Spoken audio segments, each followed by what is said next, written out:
Hello and welcome to lesson 50 of this B1 course with Perfectly Spoken. My name is Ellen and I am your teacher today.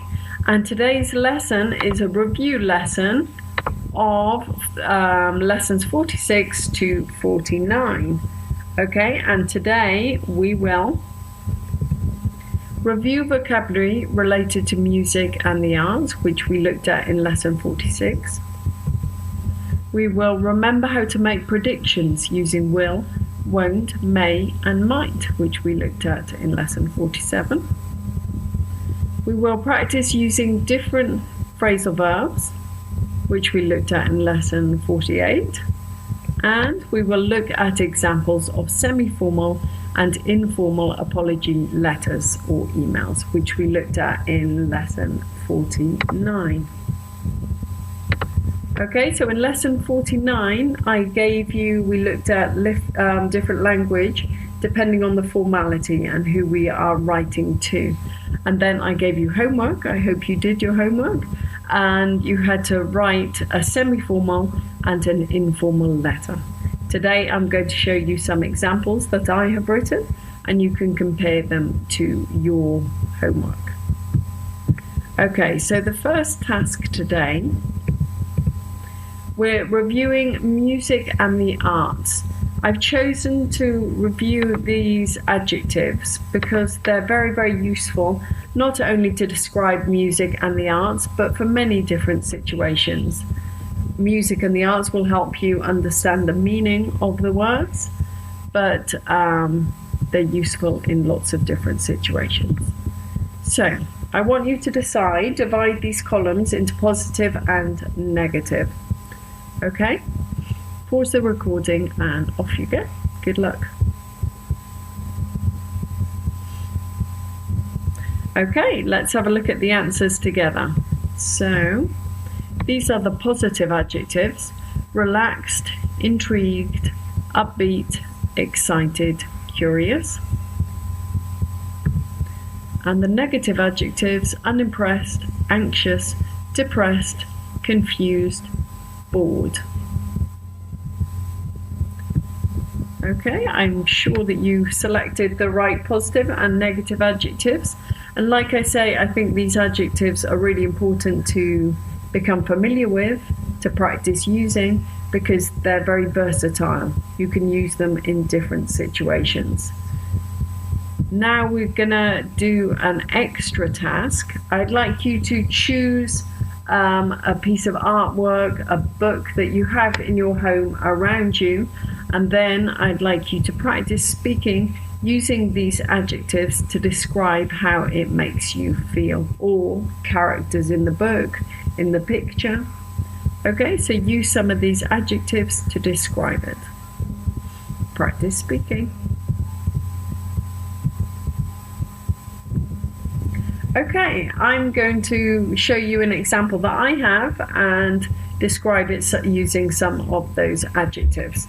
So I've chosen this picture that I have up on my wall, and it is by Salvador Dali, which is very appropriate because I live in Catalonia, where he was from, in Spain.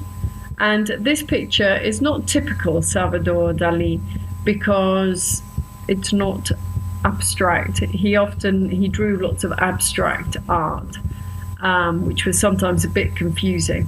But for me, this picture, I've chosen this one on my wall because it's very relaxed. It makes me feel relaxed and peaceful and thoughtful. I think it's very calm and I like it. I hope you do too. Okay, let's move on. Now we're going to look at some more music to do with music and the arts. So I want you to look at these words and decide if they are related to literature, art, or music. What do you think? Okay, so pause the recording and put the words into the correct column. Sometimes you can repeat them. One word might go in two columns. That's fine. Okay, pause the recording.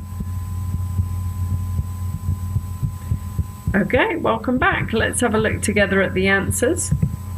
So here are the answers. literature, bestseller, page turner, author, book launch. Art, exhibition, abstract, like Salvador Dali often. Artist, modernistic. Music, concert, abstract, artist, composer. Okay, so some of those words were repeated. That's absolutely fine. Okay, very good. Well done. Let's move on to the next part of the lesson. Okay, here we're reviewing lesson 47 when we were making predictions. I want you to, we used will, won't, may, and might. That's the language that we're practicing using. I hope you can remember the form. And if you need reminding, look back at lesson 48.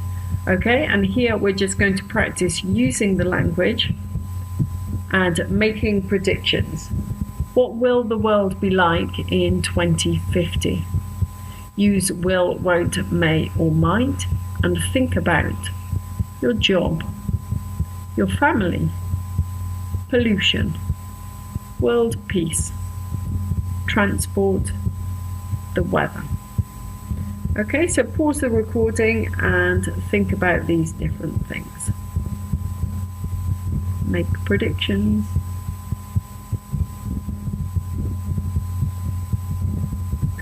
Okay, welcome back. Okay, I'm going to tell you about my predictions for 2050. Let's see if there are any similarities to your predictions.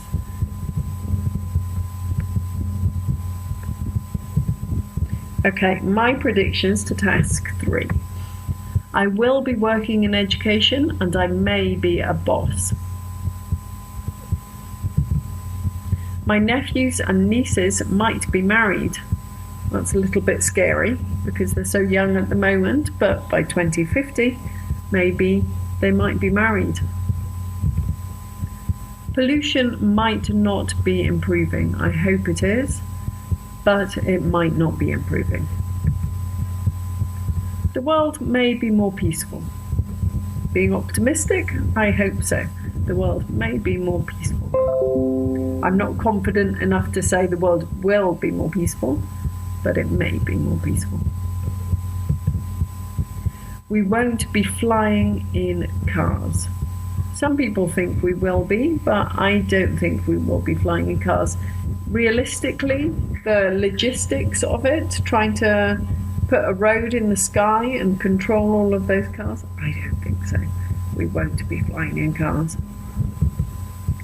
The weather will be warmer in northern countries. It's already warming up, so I'm pretty sure that the weather will be warmer in northern countries, which suits me. That's fine by me. Okay. What were your predictions? Did you have positive predictions about the future, or are you feeling negative about the future? Okay.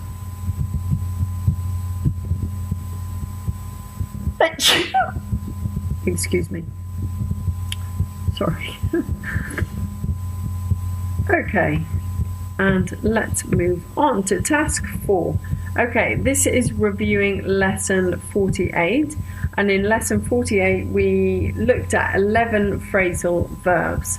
So we're going to review those phrasal verbs, and in task 4 I would like you to complete the sentences with a phrasal verb.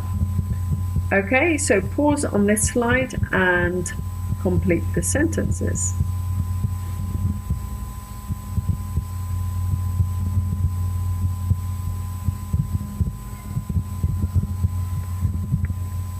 Okay, welcome back. How did you get on? Could you remember those 11 phrasal verbs? Quite a lot.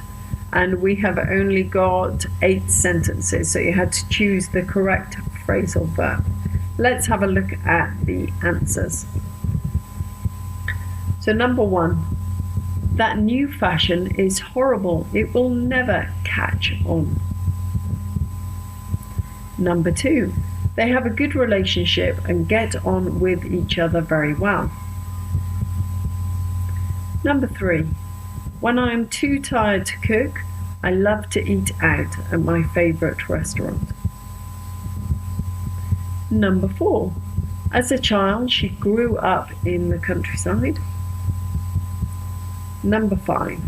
When you go through passport control, you have to fill out a form. Number 6. I want to lose weight, so I'm cutting down on sugar. Number 7. Before buying new clothes, it is good to try them on. And number 8, it is difficult to tell them apart because they look like each other. So the 3 phrasal verbs we didn't use: get up, take after, wake up. Okay, and remember that some phrasal verbs are separable. For example, number 7, it's good to try them on. And some phrasal verbs are intransitive. It will never catch on. Okay, so you have to remember, do you need a direct object? Do you need, is it separable? Where do you put the pronoun? Is it 2 words or 3 words, like number 6, cut down on? Okay, I hope that those 11 phrasal verbs are familiar to you now and you're feeling more confident about using them. It's very, very useful, very important. Okay, let's crack on. And this is task 5, if you like. This is further practice from lesson 49. In lesson 49, I asked you to write an informal letter an informal email, to a friend apologizing because you can't go to their birthday party. And I asked you to write a semi-formal letter to your boss, Janet, for missing a meeting. Okay, so get your homework, get your writings, and I'd like you to compare them to my answers. So this is my example of an informal email. Hey there, Mike. A quick message to say that I'm really sorry, but I won't be able to make it to your birthday party. I hope you have a great time. Let's get together some other time to celebrate your birthday. All the best, Ellen. Okay, so it's quite short, the informal letter. It's short and direct and informal. Okay, and here's an example of the semi-formal message. Dear Janet, I'm writing to say I'm really sorry, but I won't be able to make it to the meeting this Friday. I already have an important meeting arranged with my bank manager. I'm really sorry, and I hope we can get together at a different time. Best wishes, Rupert. Okay, did you choose the correct language for a semi-formal and an informal message? I'm sure you did, and I hope that you can remember the different levels of formality.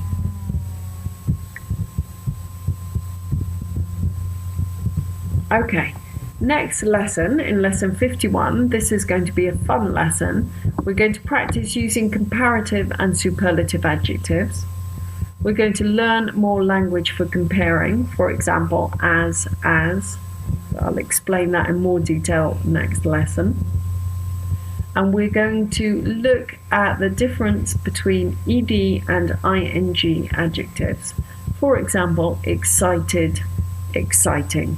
Students often get those 2 forms mixed up and the meaning is quite different. So we'll look at that next lesson and I'll explain it more then. Okay, I hope you can join me and I hope that you've enjoyed today's lesson and that it's helped consolidate what we have been studying in the last 4 lessons. Thank you very much for joining me and see you next time. Thank you. Have a good day. Bye-bye.